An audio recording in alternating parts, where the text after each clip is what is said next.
Maybe it's because we're living in the evil timeline where George Bailey never existed and Mr. Spock has a beard, but I'm currently appreciating video games as a way to experience previous, more hopeful eras from history. We can play World War II shooters to remember a time of noble camaraderie and blitz spirit, Assassin's Creed 4 to live out a boyish dream of the golden age of piracy, and of course we have today's subject, Evil West, which immerses us in the wild and lawless days of 2010, when the Xbox 360 rode tall in the saddle and people really didn't expect much from their third-person shooters. Evil West is not to be confused with Weird West. This isn't one developer exclusively making cowboy games and doing the Sonic thing where they just take the recurring franchise word and bolt a second word on the end. The two games have absolutely no relation. If you're confused, just remember, weird is rubbing your scrotum up and down the inside of a tureen, evil is serving gravy to your in-laws out of it afterwards. Evil West is a third-person action adventure about a government agency in Wild West times who must fight a secret war across the entire American continent against an organized race of vampires, despite only employing like two competent dudes who mostly hang out together, arguing over who has the most grizzled cowboy penis, and despite the agency's entire supply of weapons and gadgets being constantly worn by one of those dudes,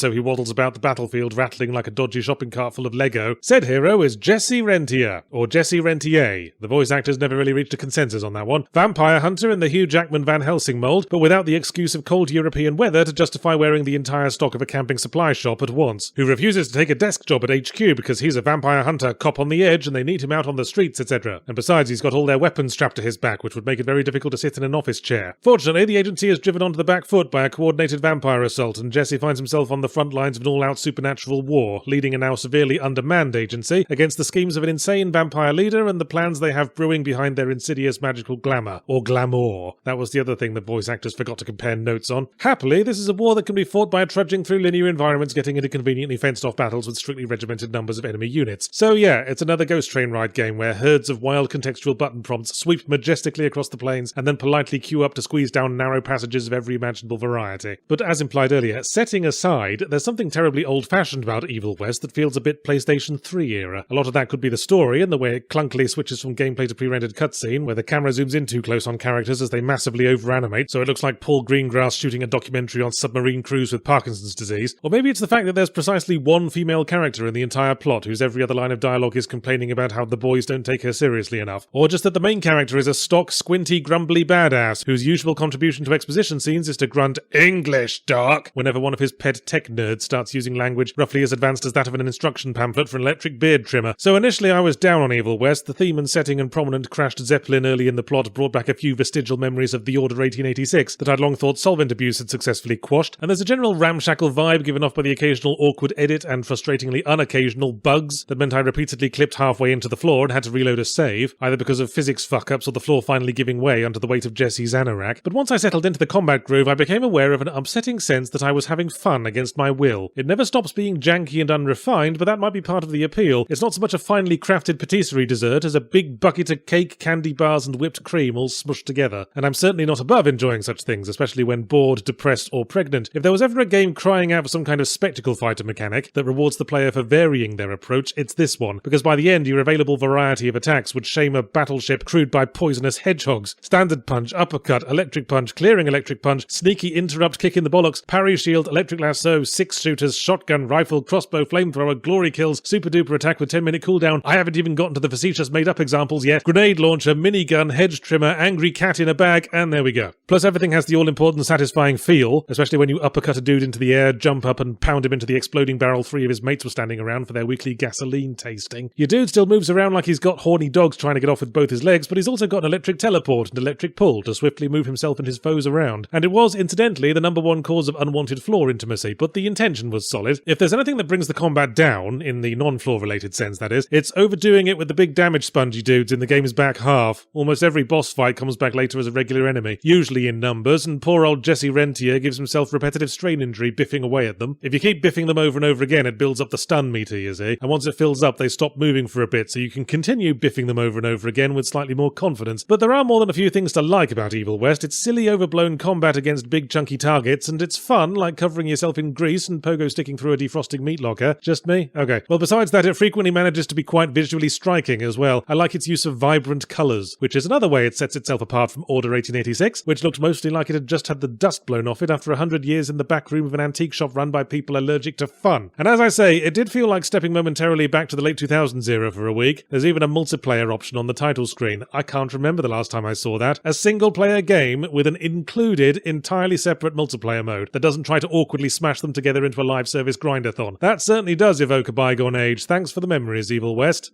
You gonna try out the multiplayer mode? Nope.